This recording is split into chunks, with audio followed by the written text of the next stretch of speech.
Hello everyone, I'm Dimple Tyagi here with you again. Today in this video, I will explain you the poem The Tree.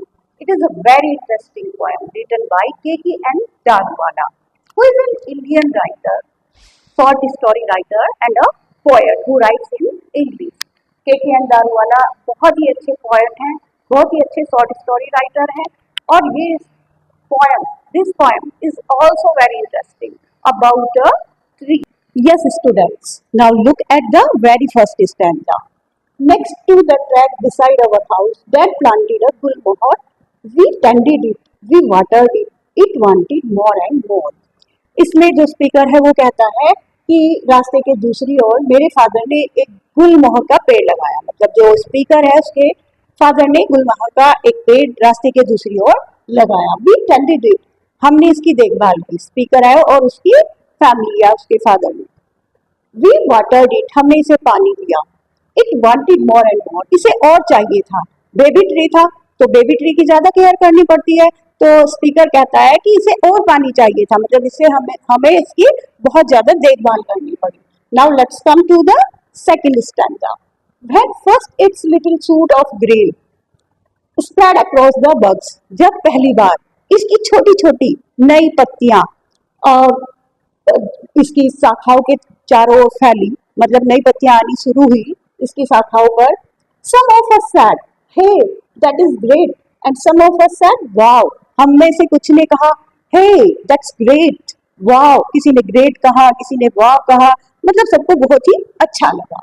It's branches were so low we drop the gods away and couch, इसकी branches, इसकी शाखाएं इतनी छोटी थी कि हमें जो God's थी, मतलब इसकी शाखा इतनी छोटी थी, नीचे तक आई हुई थी, नीचे तक झुकी हुई थी, और जब मुलायम पत्तियां किसी एनिमल्स को खाने को मिले तो वो तो खाएगा ही उसको। तो वो कहता है, स्पीकर कहता है कि हमें काउस को और गॉड्स को, गाय और बकरियों का ध्यान रखना पड़ता था, दूर भगाना पड़ता था।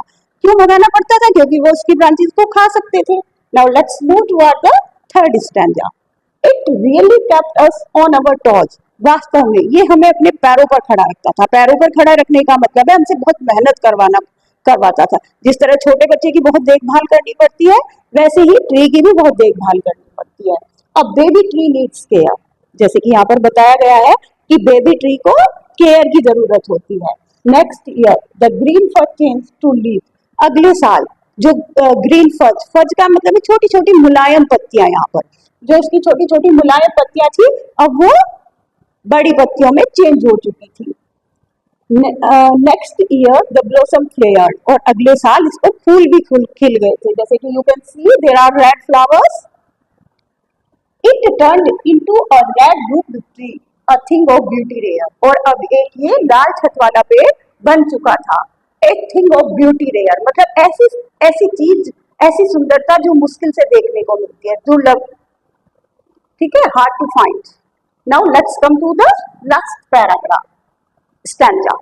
It's falling flowers and its shade, इसके गिरते हुए फूल, इसके अब पेड़ बड़ा हुआ है तो उसके फ्लावर्स गिरेंगे, उसकी छाया भी दूर तक फैलेगी। And its said they covered half the track, तो कहता है कि इसके जो फ्लावर्स गिरते थे, इससे जो छाया मिलती थी, लगभग आधा रास्ता कवर हो जाता था।